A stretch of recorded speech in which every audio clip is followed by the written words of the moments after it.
Hi everyone. We're looking again in the Arban book today, Arban exercises. In my edition, this is on page 100, and it's called Preparatory Studies for the Turn. Right before that are a couple of pages that Arban wrote about ornaments. And the thing to keep in mind about these ornaments is that he was a cornetist, and the style of the day used a lot of ornamentation, very similar to a coloratura soprano in the opera, which is what I believe that they were kind of imitating. So the ornaments were pretty standard, and there were many different forms. So most of us today don't look at those forms.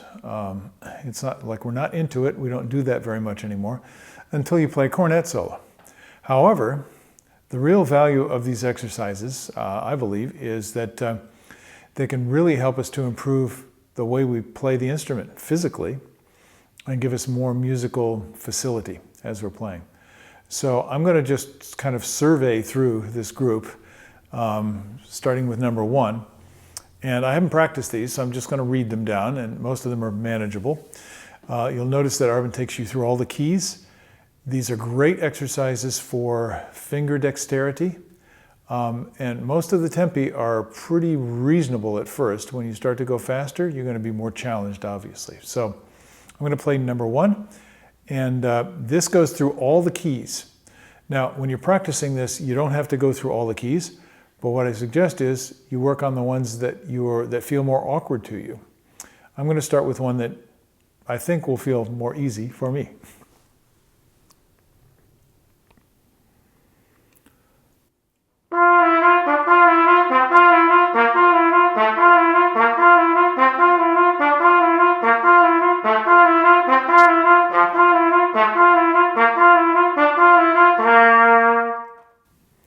Okay, now I played that quite a bit faster than it was marked. So a marked tempo, he says 84 to 124.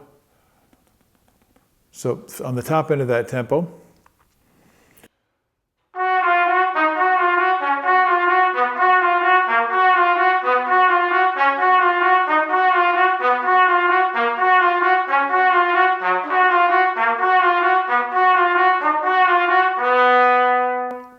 you go up another half step. And that's a great way to practice. Now, how are you going to benefit from this? The primary thing I think you should concentrate on is continuous sound. Now you hear the accents and the slurred portions. Just decide what you want to do with that. I'll give you some variations. Let's see. Yeah, I'll try this in the key of F now. One thing you can do is listen and intentionally play from the slur directly into the articulated note. A lot of people leave a space. So you might go,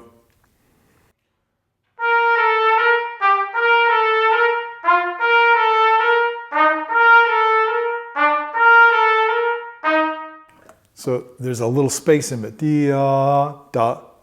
And most people are doing that with the tongue, da, da, da. That's not incorrect. It's a musical effect. And so what I want you to do is notice the variety that's available. Now, most of us will do something like that, dot, dot, dot. So we put the tongue into position and stop the slur with the tongue before we get to the articulated note. Now I'm going to do it differently. I'm going to play right into the articulated note.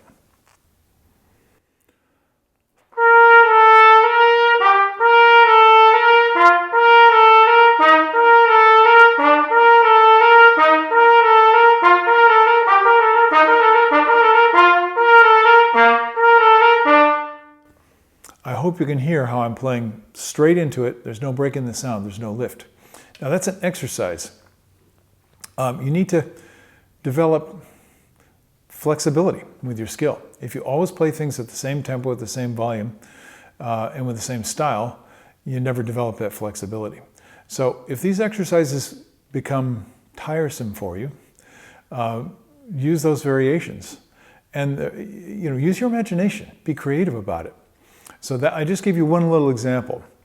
Now let's look at another aspect of it, which is very obvious. He has an accent and a staccato dot on one of the notes.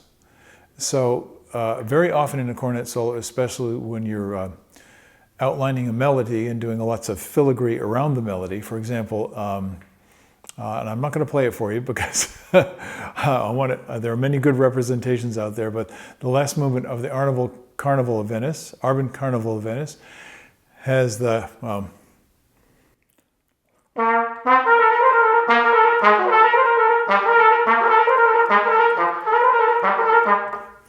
many of you know how it goes. So I give you a little taste there. So what is that? This is the same style.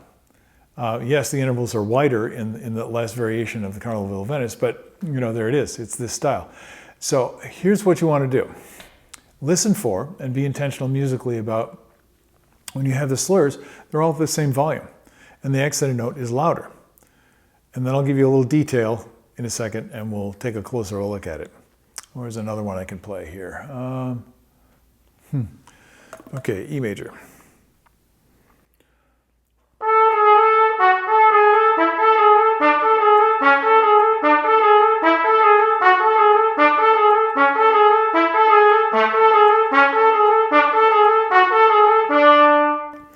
So if you're being meticulous, which I strongly encourage you to do, you want to listen for the same volume, the same attack, the same character on the accented notes, the same shape, the same length, the same sound of the front of the note. And here's where you get into some really interesting stuff. What should the front of the note be like? Well, that's a stylistic choice. But in order to have a choice, you have to try different articulations. Now, I'm going to play it without the articulation at all, and I'm going to accent it in the same way that I just did. Let's see, another key.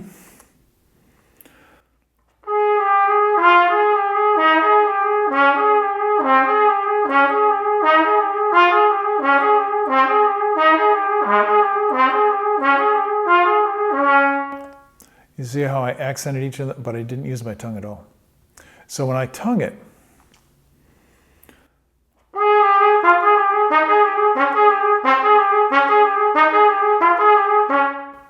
that gives me tremendous flexibility in terms of how I make the beginning of the note sound. It can be very percussive, it can be extremely soft or delicate. And what we're working for here, regardless of what kind of music you're playing, is so that your musical ideas, your musical imagination can come out through the horn as you're playing. So you have to build these ingredients in. Now, there's much more that we can go into in this simple little exercise, but I've given you a few hints. Again, I strongly encourage you to be creative. I'll give you one more, and then I'll kind of survey through. So a lot of what we're doing here is about agility. And of course, we're playing at a moderate tempo now, and then you can speed them up later on once they start to feel very smooth and easy and fun. So I'm going to play the slurred notes much faster. But I'm always thinking in a rhythmic context. So it's da-da-ga-da, da-da-ga-da, da-da-ga-da, da-da-ga-da, da-da-ga-da, da-da-ga-da, instead of dee-da-dee-da-dee-da-dee. And that way, when I play the bottom note,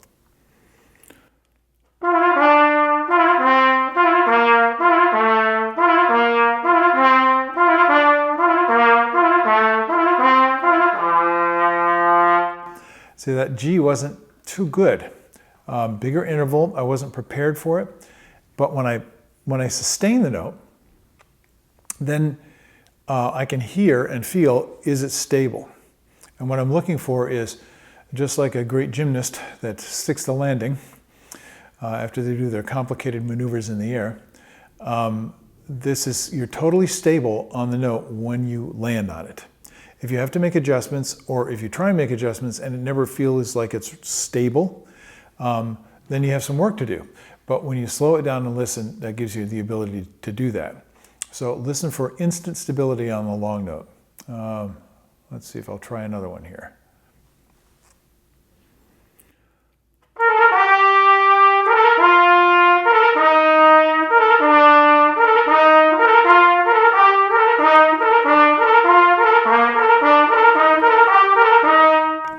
Now that one is pretty easy on the fingerings, as you can see. So you may not have as great a facility doing doing this in different keys and doing it with more difficult fingerings. So if you want to develop your playing, don't always play the things that are easy for you. You can do that as a reference, and then see if you can make all the more challenging keys, the more challenging finger combinations, sound just as easy, so no one can tell that anyone is more difficult than another. Then your playing is going to get better. And that's what we're here for, right? Okay, so I'm going to flip the page, and I'm going to number 2. Now this is the same idea, but it's a little bit different, and you'll hear immediately, if you're looking at the book, you'll hear this immediately. Page 102, number 2 in my edition. What's really different about this, and what I want you to notice, is that some of the notes now, instead of going dee da dee da da da, all those notes are going downward. These notes go up.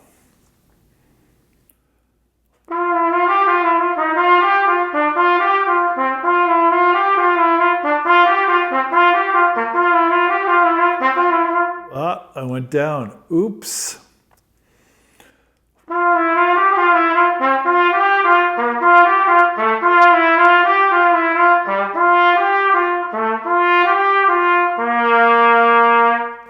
So Mr. Arban, very smart fellow, is playing with it.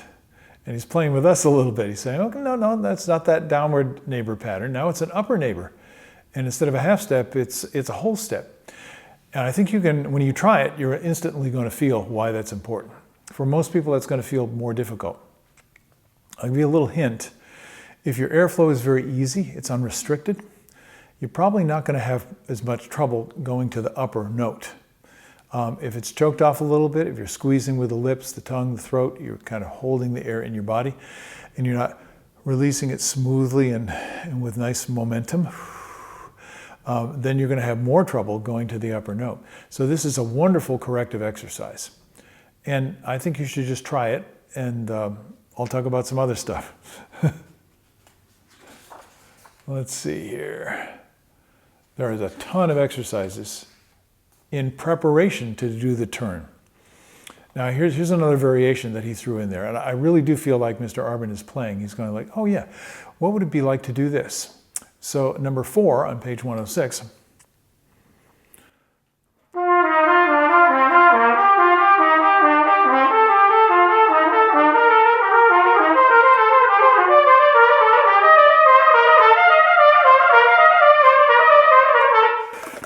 I like to go fast, but as you can see, it gets a little bit sloppier when it goes fast. So don't indulge yourself with going fast. Polish the smoothness. And smooth is really what I'm talking about here. As you practice this one, especially with the increasing intervals, you want to play it, you want it to feel as if you're playing one continuous note. In other words, the breath is consistent. It's simply flowing freely with no obstruction. The embouchure is stable. Now, most people are going to find out that they're lipping every note, dee-do, dee-do, dee-do, dee-do, dee-do, and then it gets very bumpy. This is exactly why Mr. Arban put this exercise in here, because he's trying to help you to develop the basic skills which will lead to the kind of agility you need to play real cornet solos. Let's see, I'll try another one. Oh yeah, this has a little different pattern, but it still goes sometimes to the lower neighbor and sometimes to the upper neighbor, which is great.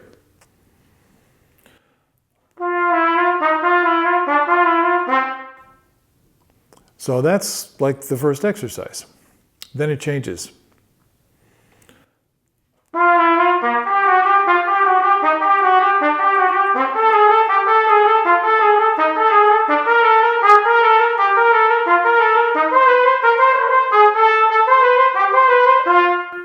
Now, you're going along fine, minding your own business in this pattern, and I'm still going to the lower neighbor, you notice, until you're halfway through the exercise, and then he starts going to the upper neighbor.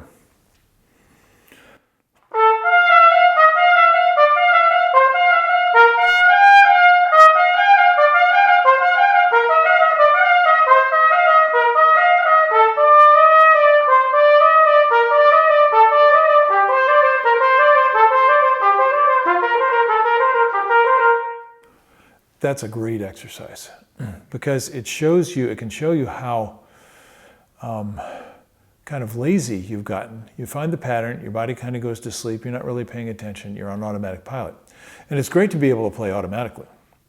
But if you're trying to improve your playing or play a performance, you want to stay involved in what you're doing, not just kind of drift away into another dimension. So most people are going to find this challenging. And again, the reason is Mr. Arban knows exactly what he's doing. Halfway through, you've ascended through the range gradually until now you're at the top of the staff.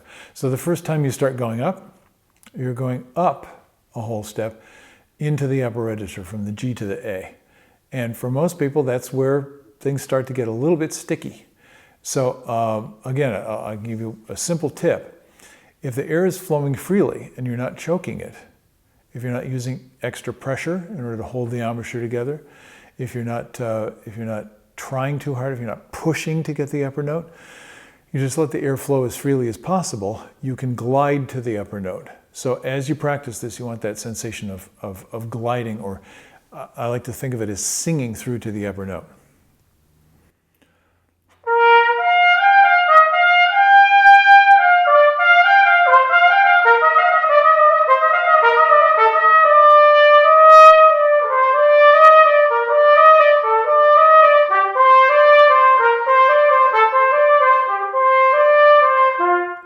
So I'm intentionally carrying through, singing through that upper note. And that way I'm probably going to be supporting more correctly instead of squeezing the note. Okay, moving ahead. What do we have here? Oh, tons of exercises. Explore them all. See if you can discover some of the things that I've just been talking about. Well, here's a different one. And he occasionally just throws these in and changes the pattern. This is page 110. And number 17. So let's see, how does this go? He says 1/12 to the quarter note.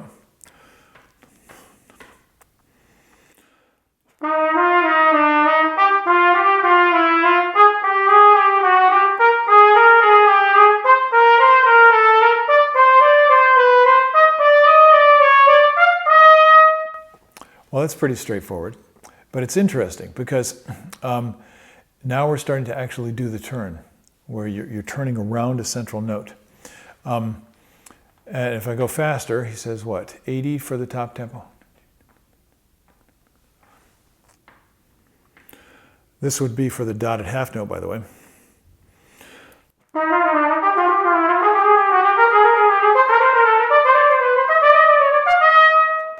So you get the idea. Now, that's a pretty easy key, F major.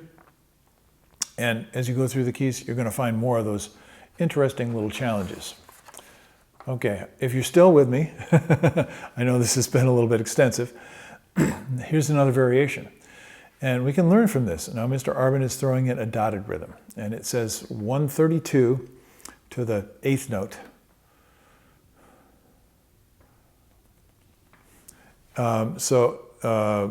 Is in 6/8, so you're going, this is, by the way, this is number 23, page 112. D da da da da da d da da da da da da da da da da. Here's how it sounds.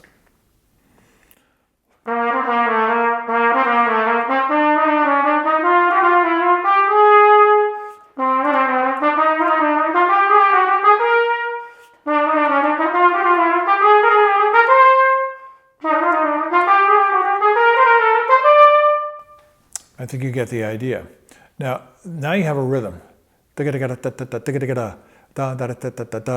you're not articulating it. You only articulate the last 16th in the group. So if you listen for these things, you might not be happy with what you hear. But if you're not happy, I want you to keep something in mind. That means you probably can hear something better than what's actually coming out of the bell. So that gives you a kind of an open door to improve your playing. And I think you already know when we're improving, we're having fun. And when we get stuck and we're just going around in a circle, that's very frustrating and it gets boring and pretty soon it gets uncomfortable. We don't like it anymore because we're not feeling good about ourselves. So if you have the patience to endure through the process and not push it too quickly, you're going to get to the point where you can play actual turns and not have to think about it too much. Now, speaking of thinking about it, the last one I'm going to play for you, he said, is page 113, number 24, and this is called the turn. So now he has turns written out, and some of you recognize this, a little squiggle that goes kind of like a figure eight that doesn't connect, kind of like this. And that means something. So what Arban has done for us here is he's done us a big favor. He's written out and continues to write out through the process of showing us all the ornaments, the rhythmic, how you'd write out the rhythm if you were writing out the entire ornament. So you get a better idea of how to do these things in various circumstances, musical circumstances. So here's the melody without the ornament.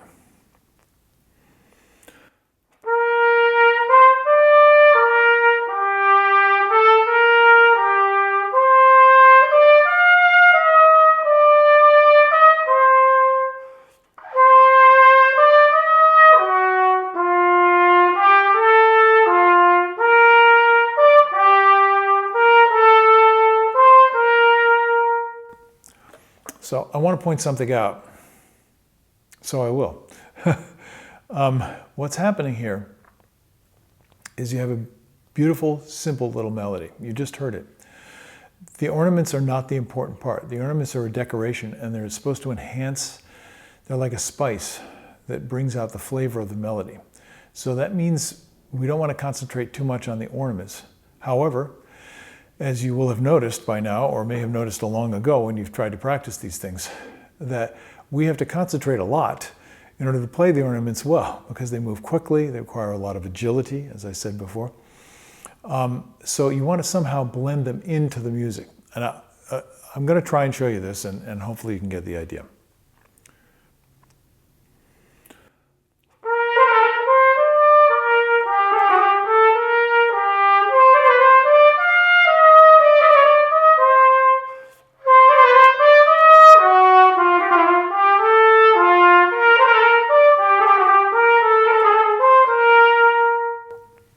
That just gives you a little idea.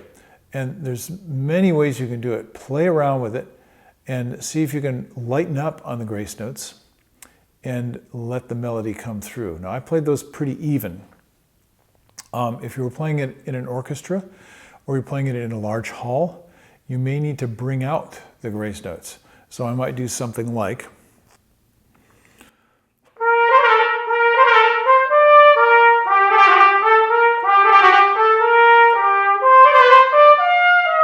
and that sounds kind of aggressive, but it depends on the acoustic you're playing with, how large the group you're playing with is.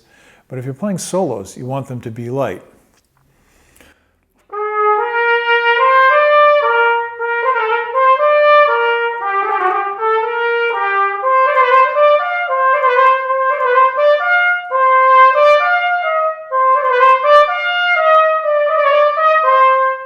So the grace note leads somewhere, and you're not drawing too much attention to itself. It's not drawing too much attention to itself.